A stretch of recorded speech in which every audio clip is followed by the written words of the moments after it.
पवन Dutika part 2 में आज हम लोग पढ़ेंगे पैराग्राफ नंबर 5 से। पार्ट 1 में पैराग्राफ 1 से लेके 4 तक का अर्थ हमने स्पष्ट कर लिया है। आगे देखिए, थोड़ा आगे सरस रव का धाम सतपुष्पों वाला। राधा जी हवा से कह रही है, राधा जी पवन से बता रही हैं कि जब तुम थोड़ा आगे जाओगी तो विभिन्न प्रकार की सुंदर सुंदर आवाजें मिलेंगी। कीर्तन भजन जैसे होता है उस प्रकार से थोड़ा आगे जाओगी तो तुम सरस रव मतलब सुंदर सुंदर आवाजें मिलेगी। फिर का धाम सतपुष्पों वाला, और जो है कि विभिन्न प्रकार के सुंदर सुंदर पुष्पों वाले वृक्ष मिलेंगे।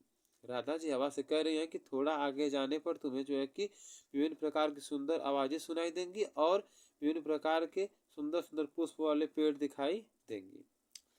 अच्छे अच्छे बहुद्रुम लतावान सौंदर्यशाली, और आगे जाने पर अच्छी अच्छी जो कि पेड़ दिखाई देंगे जिस पर जो कि सुंदर सुंदर लताएं लिपटी होंगी।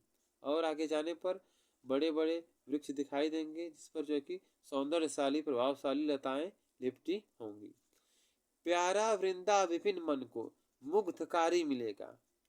उसी रास्ते आगे जाने पर जो है कि मन को मोहित करने वाला, मन को मुग्ध करने वाला तुलसी के वृक्षों से युक्त जंगल मिलेगा।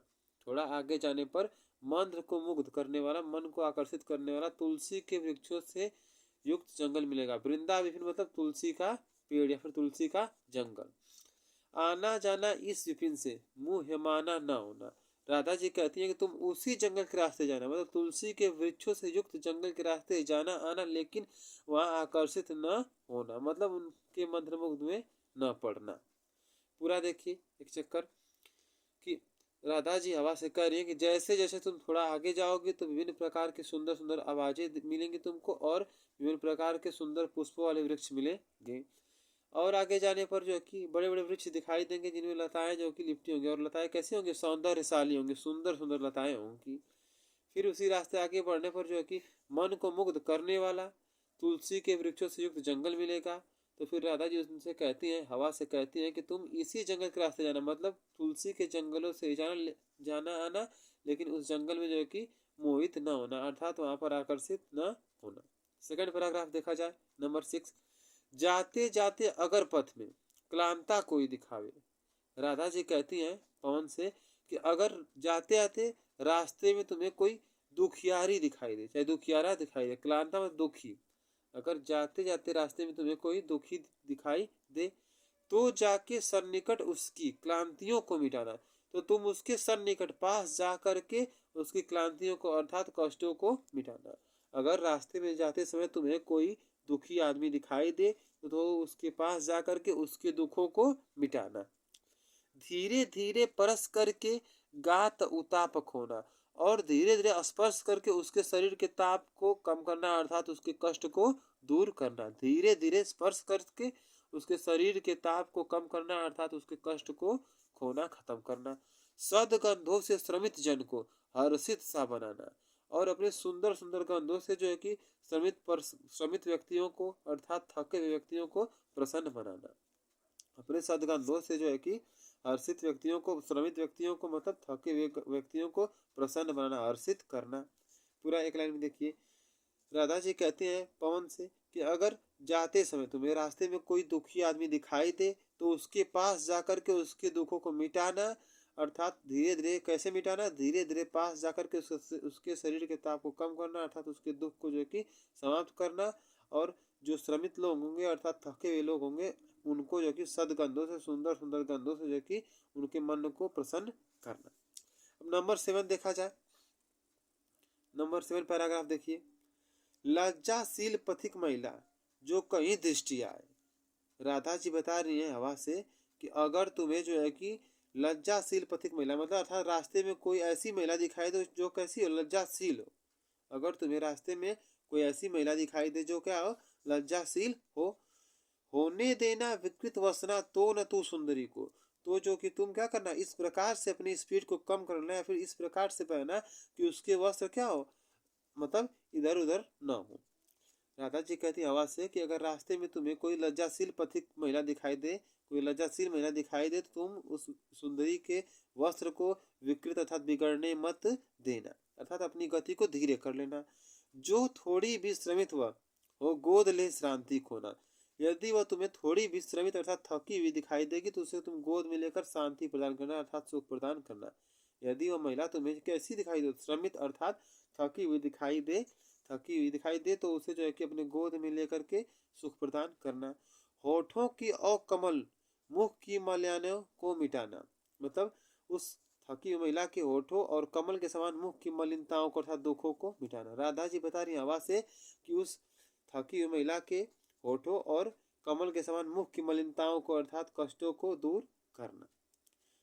पूरा देखिए, राधा जी हवा से बता रही हैं कि अगर रास्ते में जाते समय तुम्हें कोई लज्जाशील पथिक महिला दिखाई दे, अगर रास्ते में जाते समय तुम्हें जो है कि लज्जाशील कोई महिला दिखाई दे तो तुम अपनी गति को इस प्रकार से कर लेना कि उस सुंदरी के वस्त्र क्या बिगड़े न, विकृत वस्त्र अर्थात उसके वस्त्र अस्त व्यस्त न हो, बिगड़े न।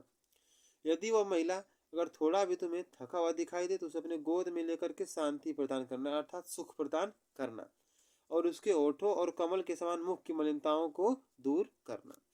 आगे पैराग्राफ नंबर 8 देखा जाए। कोई क्लांता कृषक ललना खेत में जो दिखावे। राधा जी हवा से कह रही हैं कि यदि कोई दुखी किसान की बेटी खेत में दिखाई दे, यदि कोई दुखी किसान की बेटी तुम्हें खेत में दिखाई दे तो क्या करना, धीरे धीरे परस उसकी क्लांतियों को मिटाना, तो धीरे धीरे उसके पास जाकर के उसके दुख को मिटाना। यदि किसी कृषक की बेटी अर्थात किसी किसान की बेटी तुम्हें खेत में दिखाई दे तो धीरे धीरे उसके पास जाकर के क्लांतियों को मिटाना, उसके दुखों को मिटाना। जाता कोई जलद यदि हो व्योम में तो उसे ला। राधा जी बता रही आवाज से कि यदि तुम क्या देखना कि अगर कोई जलद अर्थात बादल आकाश में जाता हुआ दिखाई दे तो क्या करना, छाया द्वारा सुखित करना तप्त भूतांगना को, तो उस बादल को उस लड़की के पास ला करके वहां की धरती को, भूतांगना मतलब धरती को, पृथ्वी को अर्थात सिंचित करना, ठंडा करना। पूरा क्या फिर से एक चक्कर देखिए, राधा जी बता रही हैं पवन से, उसको संदेश दे रही हैं, उपदेश दे रही हैं क्या कि अगर रास्ते में जाते समय तुम्हें कोई किसान की बेटी खेत में दिखाई दे तो अगर रास्ते में जाते समय तुम्हें कोई किसान की बेटी दुखी दिखाई दे तो धीरे धीरे उसके पास जाना और उसके दुखों को मिटाना। अगर तुम्हें आसमान में कोई बादल दिखाई दे, अगर तुम्हें क्या दिखाई दे, आसमान में कोई बादल दिखाई दे तो उस बादल को अपनी इस गति के हिसाब से खींच लाना और उस धरती को तृप्त करना अर्थात ठंडा करना जहां पर वह किसान की बेटी हो। अगला पैराग्राफ देखते हैं नंबर 9। जाते जाते पहुंच मथुरा धाम में उत्सुकाओ। राधा जी बता रही हैं पवन से, पवन दूतिका से जो कि दूध बनाई हुई है अपनी पवन को, तो पवन से कहती क्या है कि जाते जाते पहुंच मथुरा धाम में उत्सुका हो, मतलब तुम जैसे ही मथुरा धाम में पहुंचोगी तुम्हारी उत्सुकता क्या हो जाएगी, बढ़ जाएगी। जैसे ही तुम मथुरा धाम पहुंचोगी तुम्हारी उत्सुकता बढ़ जाएगी। न्यारी शोभा वर नगर की देखना मुग्ध होना, तुम वहां पहुंच करके उस सुंदर नगर की शोभा को देखकर मंत्रमुग्ध हो जाओगी अर्थात आकर्षित हो जाओगी, मोहित हो जाओगी।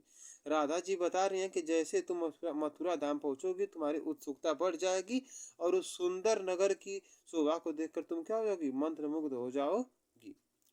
तू होवेगी चकित लख के मेरू से मंदिरों को। राधा जी आवाज से करिए कि तुम जो है कि वहां मथुरा में स्थित मंदिरों को देख करके जो कैसे हैं, मेरू पर्वत के समान है, मतलब मथुरा में स्थित मेरू पर्वत के समान ऊंचे ऊंचे मंदिरों को देखकर तुम आश्चर्यचकित हो जाओगी।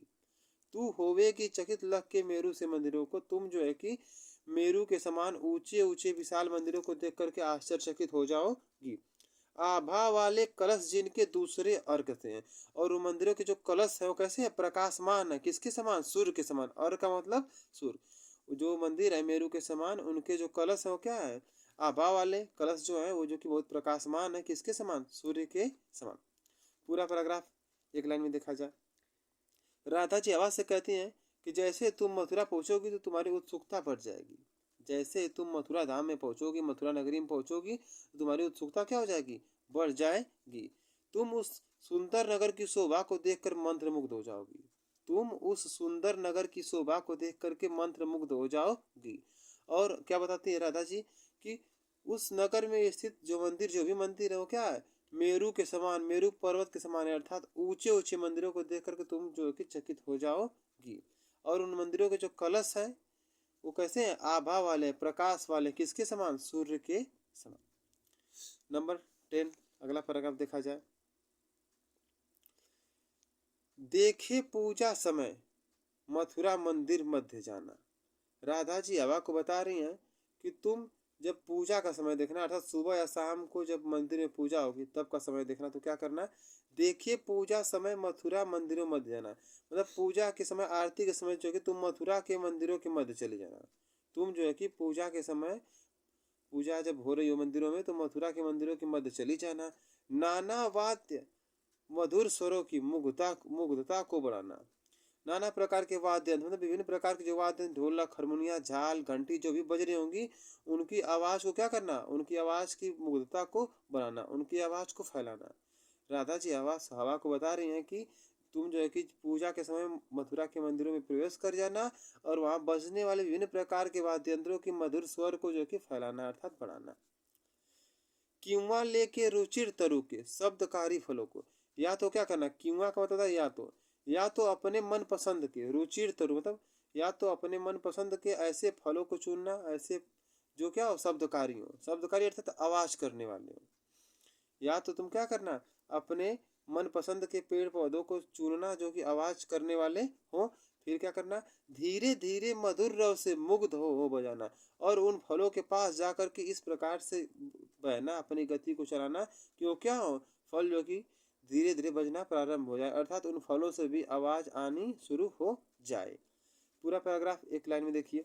राधा जी आवाज से कहते हैं कि तुम जो है कि पूजा के समय मथुरा के मंदिरों में प्रवेश कर जाना। राधा जी हवा से कहती हैं तुम जो है कि पूजा के समय क्या करना, मथुरा के मंदिरों में प्रवेश कर जाना, और वहां बजने वाले विभिन्न प्रकार के वाद्य यंत्रों में प्रवेश करके उनकी मुग्धता को अर्थात उनके स्वर को बढ़ाना, उनके गति को बढ़ाना, फैलाना।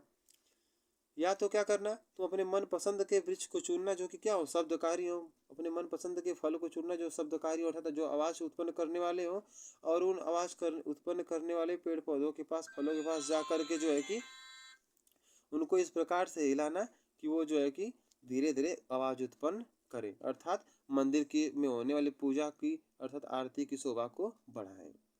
बस।